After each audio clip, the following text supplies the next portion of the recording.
How's it going? Welcome to another 10-minute review. Today we have a shot by Barcii where he has a massive beast on a test environment hitting an object with a lot of force. Looks cool, has a lot of potential, but there's quite a few things that we need to tweak in order to actually basically get the most out of this piece.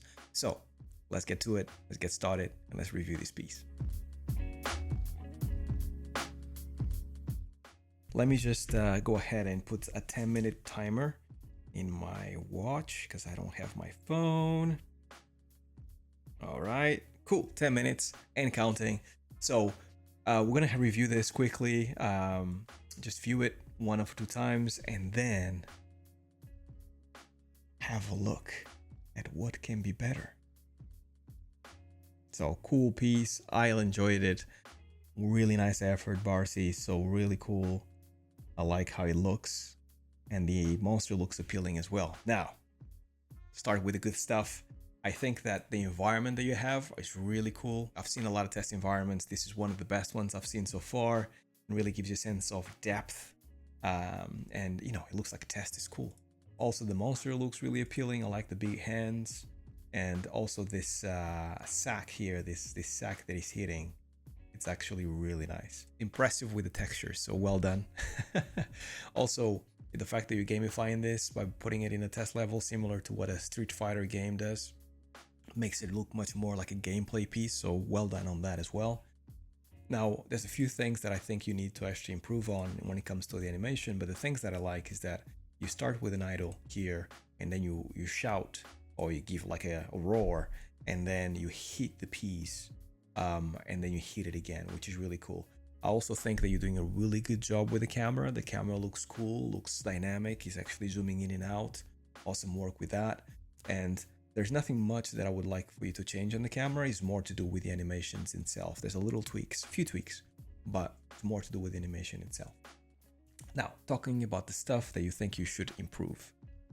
First thing first, and I think I mentioned it here before in the channel many times, but the idle pose, your idle pose, is absolutely the most important pose of the whole game, the whole animations that you do, and it needs to look dynamic.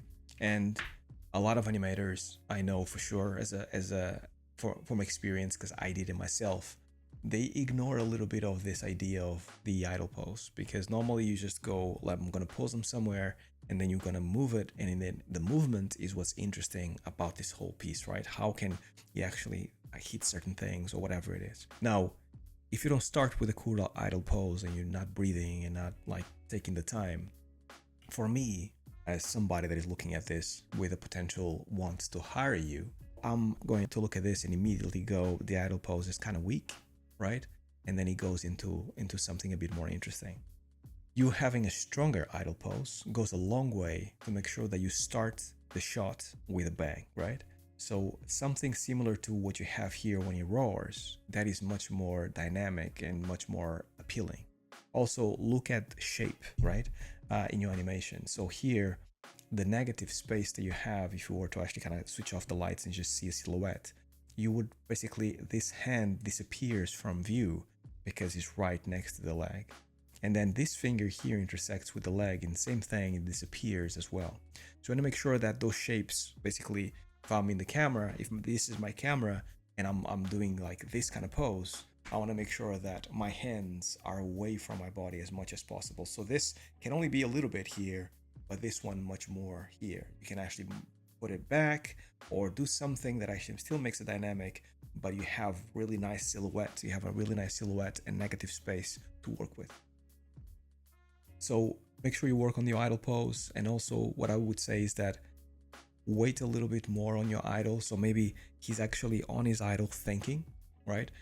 What an idle gives you a lot of the time is time for the character to think. So if he's actually like breathing heavy, right, and then he attacks, it means that perhaps he was already doing something before. Maybe he was straying in at the move or doing something, right? And he's resetting and doing something else.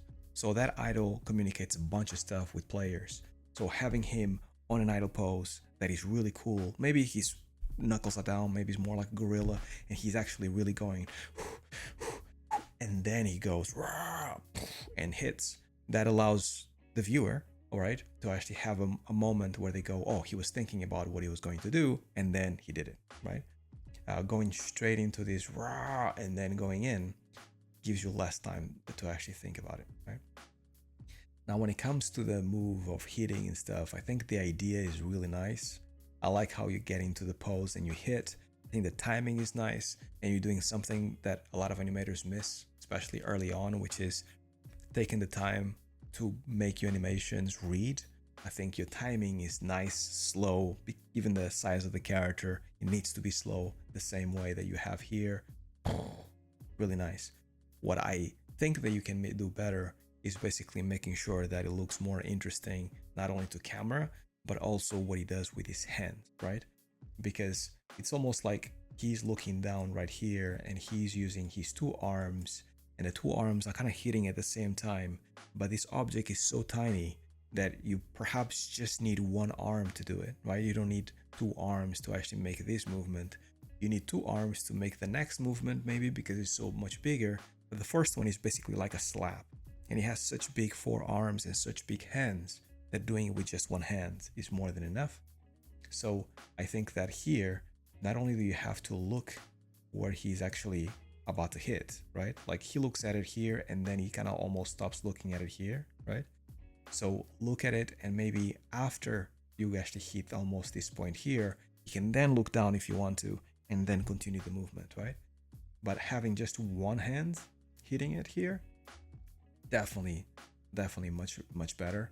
And then having two hands here, maybe you have 1-2 punch, I think that will actually make it better, right? Or you can have just one hand on both. Maybe just start with this hand hitting it first and this hand stays lower, right? That way you have a better silhouette, you can see better. So it's like right and then left. You can have a bit of both, so a couple of options. But I think that will actually read better, right? At the moment you have a lot of twinning on both hands and they just kind of like doing this at the same time. So it feels odd when you just do that, right? So maybe do it with one hand, or if you do it with both hands, have it go like that. So that is cool. And then when he actually goes into this run, once again, I like what you do with the body.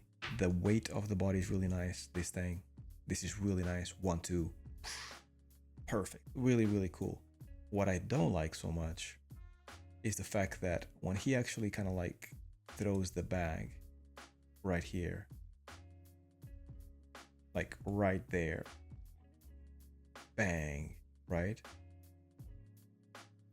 Like I think the way he falls right here, it's not so interesting because he's very much like lined up, right? So all the movement is fine, looks really powerful, looks really cool, but then maybe have him kind of like have a little bit of this going on, right? He falls like almost like a gymnast, like you know how when you go into like a Olympic game, you see them kind of like nailing the fall and just being exactly like perfect pose. That's exactly how he's falling right now, right? So trying to get him to actually be much more dynamic. So similar to what you have here when he actually kind of reshuffles the feet and then gets the stuff to go off. Do the same, like basically instead of falling like this, get him to have a little bit of a fall where he rearranges himself and goes back into idle. Lastly, I think when you go into this pose right here, same thing that we talked in the beginning, you need a little bit of a I've done this big movement, and then you go into the next one, right? You have a bit of a thinking time right here, but the only thing you're doing right now is basically getting him still, doing nothing, right?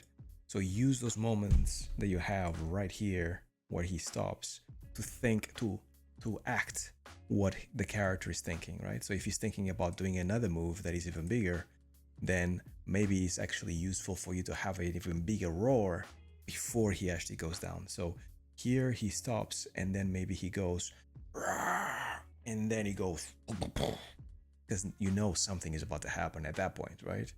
Also, another thing to think about is like when he punches the floor, just before he's about to jump, he needs to look where he's about to go, right? Similar to what you have here when he looks here, right? you need to have something similar to here, right? When he looks to where he's going. Otherwise, he basically looks like chance. Like he jumped in by chance. He actually made it to this other spot.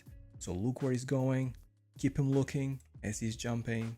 And then at this point, you actually are looking to where you're going to do. Where you're going to go. So do that. That's really cool. The ending needs to be a little bit more powerful as well. Make sure you overlap. Make sure you use some of the stuff that we talked about before in the ending as well, but I ran out of time. So anyways, having a lot of fun with this, Barcii. I hope this was useful. This is the 10 minutes. Keep it up. Hopefully this proves useful to you, to your animation, and hopefully you get to actually do a little bit better after this. For everybody looking to get their shots reviewed here in this 10 minutes review, then definitely join our Discord channel, link down below, and share your work on our animation feedback channel, where I go through every week, at least every few days at least, to actually check the best shots, the ones that I think has the most potential, or the ones that I think need the most review, and then I actually go ahead and display them here in the channel in order to help you guys, right? So join our Discord channel, lots of information there, lots of rigs, lots of plugins, lots of stuff, the stuff that I talked here in the channel. It's all there for you guys to consume. So definitely join us, join the fun. And thanks to my Patreons for supporting me every single month with their hard-earned money. And I will not be able to do this without you. So thank you so much. And as always, I hope you guys stay well, stay safe. Until next week, peace.